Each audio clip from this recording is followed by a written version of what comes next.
दर्शक हो नमस्कार. वेधकमध्ये स्वागत आहे. मी प्रशांत आराध्य.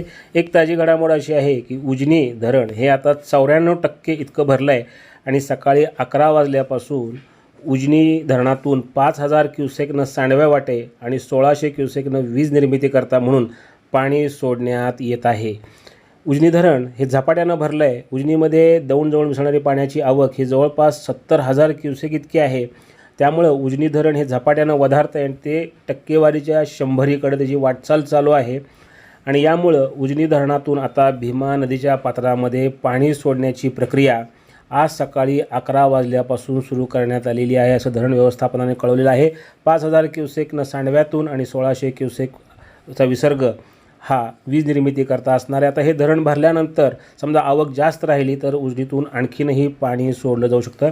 मध्यंतरी पंढरपूरच्या आषाढी वारीकरता उजनी धरणातून पाणी सोडण्यात आलं होतं, मात्र नंतर ते बंद करण्यात आलं कारण वीरचं पाणी मोठ्या प्रमाणात भीमा नदीमध्ये येत होतं. अद्यापही वीर धरणातून 5400 क्युसेकनं विसर्ग हा भीमा नदीच्या पात्रामध्ये सुरू आहे. दरम्यान उजनी धरण हे आता झपाट्यानं भरतं आहे. ते आज सायंकाळपर्यंत 100% भरेल.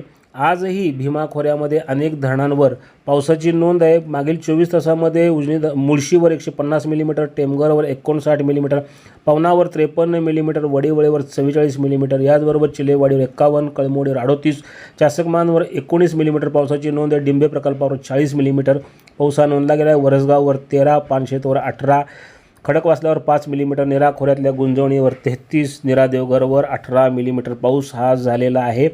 सध्या ज्या धरणातून पाणी सोडण्यात आहे वरच्या, त्यामध्ये घोड धरणातून 12,000 क्युसेक्सचा विसर्ग सुरू आहे. याचबरोबर चासकमानमधून 9,750, भामासखेडमधनं 4,396, वडीवळेमधनं 1,376, आंध्रामधनं 1,407, पवनामधनं 650, कासारसाईमधनं 750, मुळशीमधनं 10,000 क्युसेक, तर खडकवासला प्रकल्पातून 2,553 क्युसेक्सचा विसर्ग हा सध्या सुरू आहे. त्यामुळे उजनीमध्ये येणारी पाण्याची आवक ही वाढत आहे.